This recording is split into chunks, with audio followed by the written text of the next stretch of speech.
الحمد لله وكفى وسلام على عباده الذين اصطفى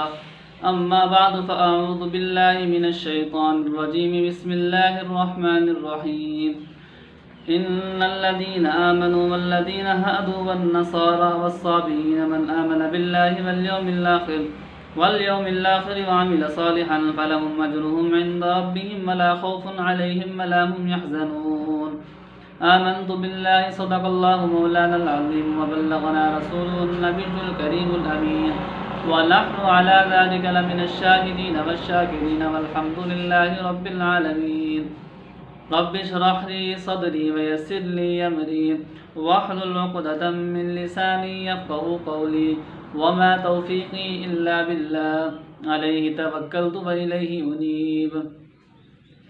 ان الذين آمنوا والذين هادوا والنصارى والصابئين، بے شک وہ لوگ جو ایمان لائے اور وہ لوگ جو یہودی ہوئے اور نصارہ ہوئے اور مجوسی ہوئے، من آمن باللہ والیوم الآخر، اور وہ شخص جو ایمان لایا اللہ پر اور آخرت کے دن پر، وعمل صالحا اور نیک اعمال کیے، فلہم اجرہم عند ربہم، بس ان کے لیے ان کا اجر ان کے رب کے پاس ہے، ولا خوف علیہم ولا هم یحزنون، اور نہ کوئی خوف ہوگا ان پر اور نہ ہی وہ رنجیدہ ہوں گے۔ یہود مدینہ جن کو یہ واقعات و حالات بذریعہ تبلیغ اسلام سنائے جا رہے ہیں، ان کے دل میں یہ خیال پیدا ہو سکتا تھا کہ اگر اب ہم توبہ کر کے ایمان قبول کرنا چاہیں، ایمان قبول کر لیں، تو اب ہمارا ایمان قبول کرنا معتبر نہیں ہوگا۔ ہمارے آبا و اجداد کی غلطیوں کی وجہ سے جو دنیاوی اور دینی ذلت جو ہم پر مسلط ہو چکی ہے وہ کبھی دور نہیں ہو سکتی۔ تو اس آیت میں اللہ رب العزت نے ان کے اس خیال کو دور کرنے کے لیے، رفع کرنے کے لیے ایک کلی قانون بتا دیا کہ اللہ کے ہاں محض نام و لقب کوئی چیز نہیں ہے، نہ ہی اللہ رب العزت کے ہاں کوئی مخصوص نسل یا کسی قوم یا خاندان کی عزت اور امتیاز کا اعتبار ہے، بلکہ اللہ رب العزت کے ہاں تقوی، ایمان اور اعمال صالحہ کا مدار ہے۔ خواہ وہ مسلمان ہو، یہودی ہو، نصارہ ہو یا صابی ہو، کسی کی بھی کوئی خاص کیفیت یا فضیلت اللہ رب العزت کے ہاں نہیں ہے۔ ہاں کوئی شخص جو ہے اعمال کرے گا، اعمال اور عقائد کے اندر پوری تابعداری اختیار کرے گا تو وہ اللہ رب العزت کے ہاں قابل قبول ہوگا اور اس کی خدمات بھی مشکور ہوگی۔ گویا کہ جو سچا مسلمان ہوگا وہی اخروی نجات کا مستحق ہوگا اور وہی جزا کا مستحق ہوگا۔ گویا کہ اس آیت کے اندر نجات پانے والوں کے لیے 3 اصول بیان کیے گئے ہیں۔ پہلا اصول یہ ہے کہ وہ اللہ پر ایمان لائیں۔ جب اللہ پر ایمان لائیں گے تو جب اللہ پر ایمان لائیں گے تو اللہ کے احکامات کو ماننا بھی ضروری ہے، اور اللہ تعالیٰ کے احکام جو ہے وہ حضور صلی اللہ علیہ وسلم کے ذریعے سے معلوم ہوئے ہیں۔ اب اللہ کے رسول صلی اللہ علیہ وسلم کا ماننا گویا کہ اللہ رب العزت کے ماننے کے ساتھ شامل ہو گیا۔ دوسرا فرمایا کہ وہ آخرت پر ایمان لائیں۔ جب آخرت پر ایمان لائیں گے تو عذاب، ثواب، سزا، جزا، جہنم اور جنت کو بھی ماننا پڑے گا۔ تیسری چیز ہے نیک اعمال، اعمال صالح، نیک اعمال کرنا، اور نیک اعمال وہ بھی جن کو اللہ اور اللہ کے رسول صلی اللہ علیہ وسلم نے بتلایا ہے۔ گویا کہ اللہ رب العزت کے احکامات اور رسول اللہ صلی اللہ علیہ وسلم کے احکامات کی تابعداری کرنا، پیروی کرنا جو ہے وہ اعمال صالح ہے۔ یہاں پر ایک فائدہ بیان کیا جاتا ہے۔ فائدہ یہ ہے کہ بھئی مسلمان سے مراد امت محمدیہ صلی اللہ علیہ وسلم ہے، اور جو لوگ اپنے آپ کو حضرت موسیٰ علیہ السلام کی شریعت کا پیروکار کہتے ہیں ان کو یہود کہتے ہیں، اور جو حضرت عیسیٰ علیہ السلام کے ماننے والے ہیں ان کو عیسائی کہتے ہیں۔ جو آگ کی پرستش کرتے ہیں یا فرشتوں کی عبادت کرتے ہیں ان کو کیا کہتے ہیں؟ ان کو صابی کہتے ہیں۔ تو اب یہاں پر اس آیت کا یہ ہرگز مطلب نہیں ہے کہ اللہ پر ایمان لانا اور آخرت پر ایمان لانا یہ نجات کے لیے کافی ہے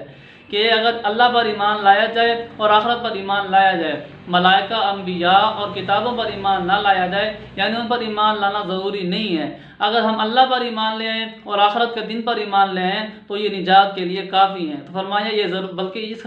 آیت کا ہرگز یہ مطلب نہ لیا جائے،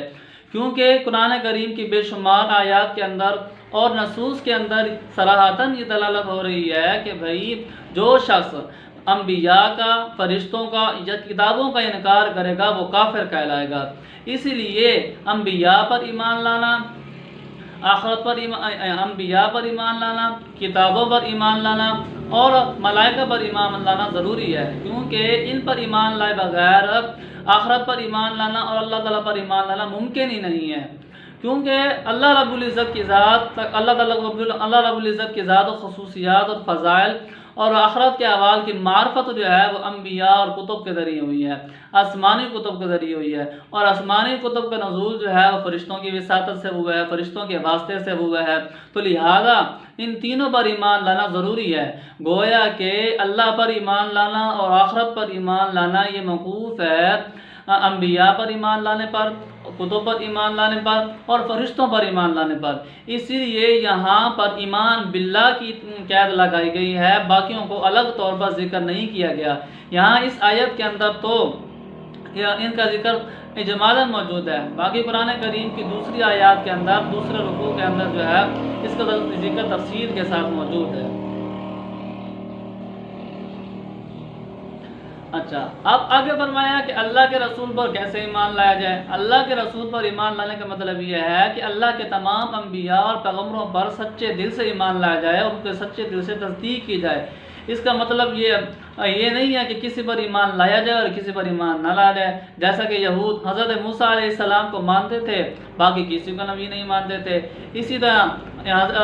عیسائی جو تھے وہ حضرت عیسیٰ علیہ السلام کو مانتے تھے۔ نبی آخر الزمان محمد رسول اللہ صلی اللہ علیہ وسلم کو